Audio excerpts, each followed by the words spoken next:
Amie Lynn was always willing to help everybody. Amie always wanted to help the homeless, all the dogs off the street. She tried to save everyone. She just couldn't save herself. My name is Stacey Duval.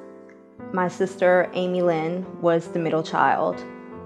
I have a little brother named Eugene. We're all very close family. She has 2 children. There wasn't a day that really went by that we didn't talk 100 times. Amie's depression led into pain pills. Amie's choice was either Xanax or oxycodone. Amie was prescribed Xanax and trazodone to help her sleep at night. The Xanax always didn't do the trick anymore, so she started with oxycodone, which was prescribed from a car accident. And from there, she went to 1 to 2 to possibly 3. No one believed that she had an addiction problem because addiction doesn't always show on your face. Amie didn't like that lifestyle at all. She felt really worthless and felt like a burden to us because when she got so down, she couldn't pick herself back up. My name is Jerry Satanovich. I'm the coroner in Jefferson Parish. I'm about to start my 3rd term as coroner. So look, there's plenty of ways that people get addicted to drugs in general and opiates in specific. Sometimes people will start off by just taking illegal drugs that they get off the street.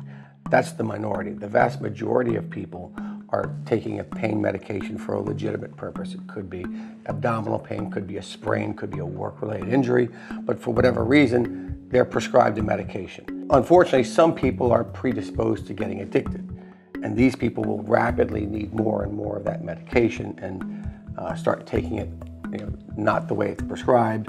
They will go out. At that point, they can go and doctor shop, try and find other doctors. They're starting to be deceptive in order to get medication to feed that addiction.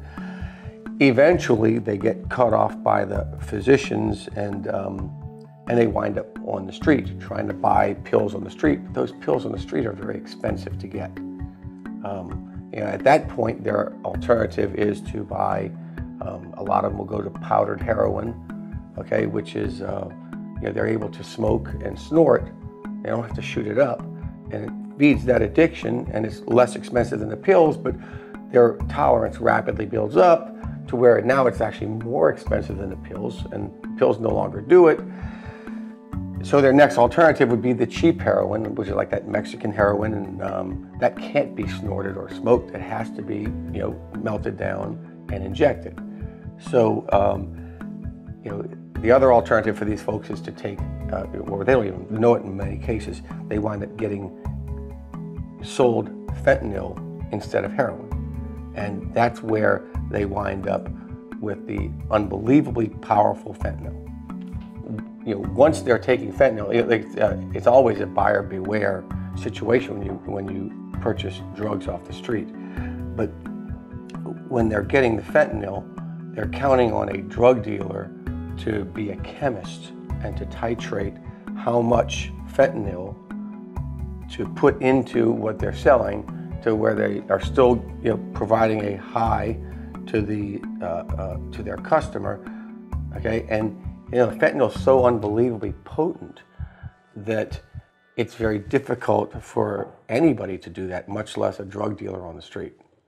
So as far as the opiate deaths that we have here in Jefferson Parish, the last couple of years we've been having about 175 overdoses overall in Jefferson Parish, but of those, about 150 wind up being from opiates.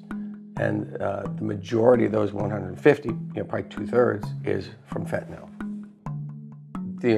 We want to be able to facilitate organ donation, okay, and it can be done in most circumstances without compromising our primary job, which is to determine the cause and the manner of death. This opiate epidemic crisis has been, is horrible for our communities, and it's especially horrible for the families that are impacted by it.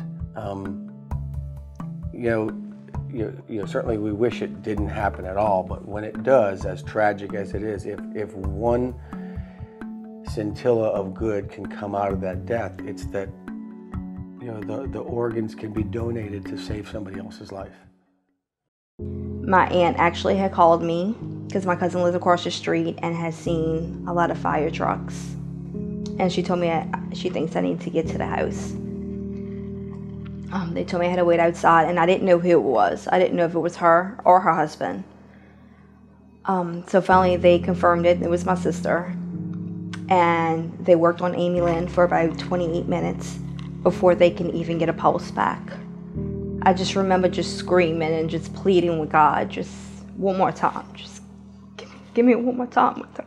Don't take her.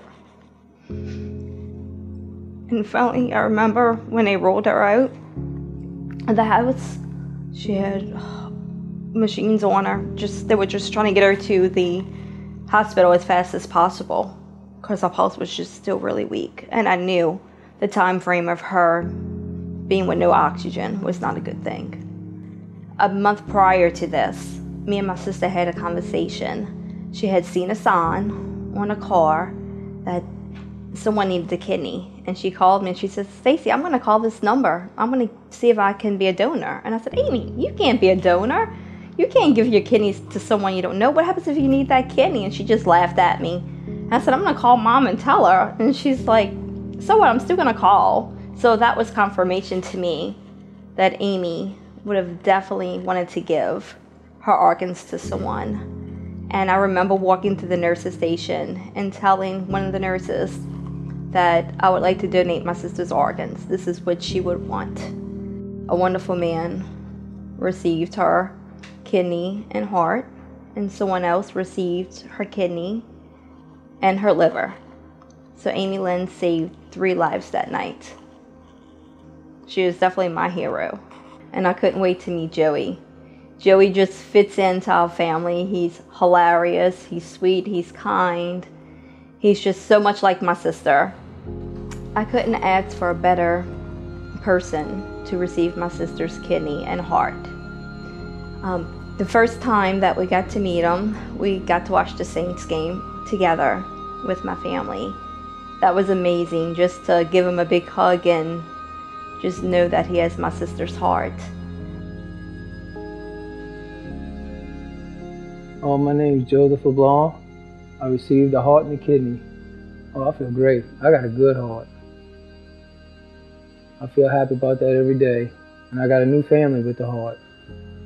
One day we just finally got together with the Saints game. When I walked in the door, I walked around, I met everybody, I hugged everybody, and right from there it just kicked off. I mean, I feel like I've known Gene for a long time. I text Gene every now and then, and I text Stacey every now and then.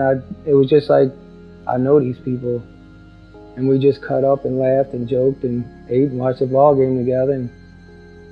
And I blame them that they lost that game because I come by their house. It was nice to hear from them. I mean, I feel good, and I feel blessed that I can talk with them and we can be close and stuff. Amie, I learned that she was a kind-hearted person. I learned that she was a good person.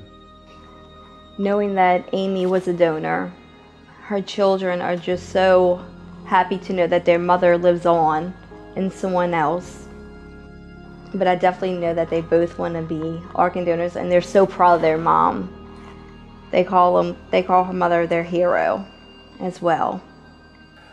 I'll tell you, from our office, it is a little bit of extra work for us to facilitate organ donation and to collaborate with LOPA.